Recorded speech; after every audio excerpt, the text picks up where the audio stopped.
Hey guys, Jengar here. Welcome to today's realistic review in which we are taking a look at the Spitfire Mk IIa sitting at 2.7 battle rating. Before we jump into the jet age in patch 1.87, I had this video completely prepared for patch day, and then of course I had to fly on that day and check out the patch. But I wanted to give you this video before we jump into the jets, which will be coming soon. You can expect the Mystère pretty soon, and after that the SM92, and we'll be checking out more jets after that. But first, this Spitfire, the Spitfire Mk IIa, one of the golden oldies, although this plane was a plane I performed in very bad on my old toaster. That's already years ago, when I wasn't that good yet because of my 20 FPS that I was playing with. That doesn't really help in War Thunder, I can tell you that. And in combat and a lot of planes around you, the thing was doing even worse. So, but I was happily surprised by this plane, although I flew the Mk IIa not too long ago and I did very well in that. So I already had a good feel for this plane as we take out this MiG. The maximum speed in this plane at sea level without WEP is 452 kilometers an hour, and with WEP 483. At 4500 meter this is 433 without WEP and 455 with WEP, and finally at 6500 meters still go up to 394 without WEP and 400 with WEP. Now that's a decent speed on this plane. It's not the fastest plane, but it's also not the slowest plane. Pretty decent. The WEP also works up until 5000 meters. After that it really starts to slack off, but the WEP before that and on lower altitudes is very nice. Top speed in a dive is not magnificent. It is 727 before she redlines and 775 before she rips apart. Now, and you have all kinds of risk with the Spitfire, with the early flap rip off and stuff like that to imbalance your plane, and you are also capable of ripping your wings in two heavy maneuvers in the fast end of the dive. I haven't done it for a while because I've gotten real careful in Spitfires, especially the early ones, after some experience in them. But you definitely want to keep it into account. It's not a BF-109 in a dive, that's for sure. The control stiffening already starts to kick in at 450 and it becomes really severe at 600. So it's not very good performance in the roll rate, especially in a dive either. You can still pull out of the dive. The elevator stays reasonably functional, even above 600 kilometers an hour. The stall speed is relatively good with 155 kilometers an hour. You have good firepower in this plane with 8 7.7mm Browning machine guns with 350 rounds per gun, which is quite good. And I used stealth belt for this match and a 600 meter convergence. Very good ammo load on the thing, and 8 smaller caliber machine guns work havoc if you can get them on target for a few seconds. And but it can also produce hits if you can't get it on target for more than a few seconds. So there is that. It has pros and it has cons, but I quite like these planes. The acceleration and the performance is quite nice. Acceleration in a straight line is good. In a dive it's excellent, especially initially. It beats almost everything at this battle rating. The energy retention in the horizontal is very good, and in the vertical is decent. That is supported though by a very good climb rate, which is hampered by overheating. So if your plane is not overheated and you can give full WEP in the climb, it is very good, and it can really help you in the energy retention in the vertical as well. But if you are overheated, which happens fairly quickly in this plane, then it is not very good the climb rate at that moment. You have to do it without WEP, and the vertical energy retention also suffers then. So you got to manage that, and that has to do with overheating, which is the main Achilles heel of this plane. Now the turn time is excellent, absolutely fantastic, and magnificent with flaps, although the flaps already rip off at 270. And the plane sometimes sustains 270 in a slide dive in a turn already, so you will rip those flaps off very easily. You got to be very careful with them.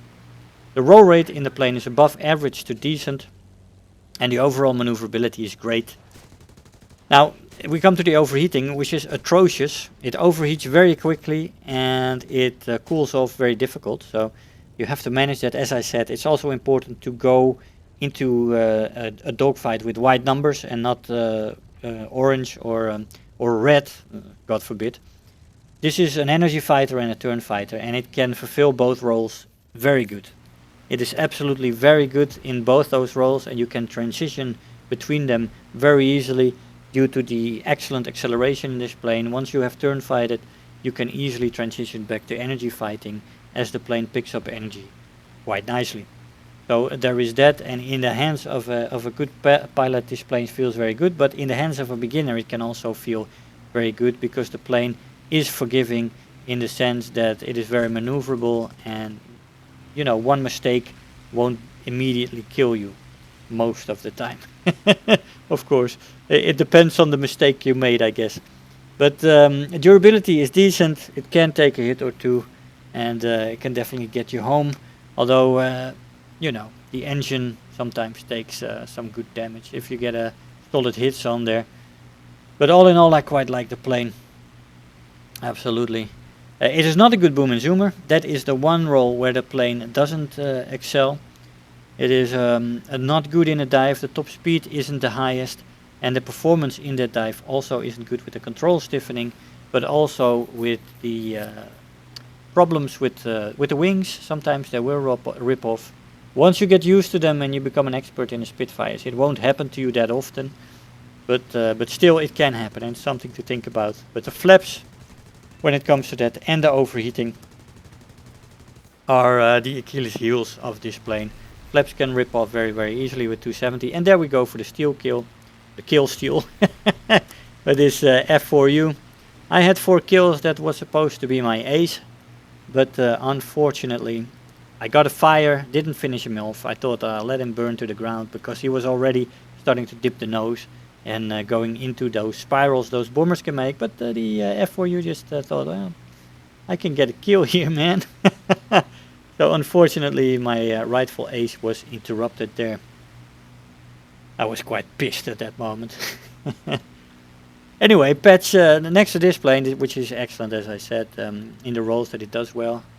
Patch 1.87 is out. I've been flying the Mystère, the French, the Super Mystère B2, which you can expect to come very quickly, maybe even tomorrow already for the video. And the SM92, I've also flown that already. I can make a video, so you'll be seeing those fits coming in pretty quickly. Now let's take a look at the results with the Spitfire. We did pretty well. We've got Terror of the Sky, Bulletproof, and On Hand. Almost 40,000 Silver Lions and 3,800 research points. I'll see you in the conclusion. Hey guys, so here we are after the mash. Now the Spitfire Mk IIa. It's a lovely plane. It's a lovely model. It has some good firepower on her, though it is getting up there in battle rating for non-cannon planes. But this plane can still perform quite nicely with the firepower. It's an excellent turn fighter, great energy fighter, but you got to be aware of the overheating. If you go overheated into a dogfight, the energy fighting, especially in the vertical, will be a little bit less good. Because the overheating in this plane is real, and you can cook your engine pretty quickly if you don't manage it correctly. So you can use it a little bit in the climb. After that you gotta already manage the aircraft and the engine in the climb, and then when you get the altitude, which you can still get to as one of the highest planes in this plane, because the climb rate, as I said, is very good, but you got to manage that overheating, and that's the main attention point in this plane. Of course the flaps rip off quite early as well with 270, but yeah, that's life. You gotta get to know the plane, and once you do, you have a very good energy fighter and turn fighter on your hands. Guys, I hope you enjoyed the video. I want to thank you all for watching, and I'll see you guys next time. Bye bye. If you're new here, make sure to hit the subscribe button. Become part of this community. If you are already a subscriber, don't forget to like the video, do leave me a comment, and if you really feel like helping out today, make sure to share the video with your friends and let them know about the channel.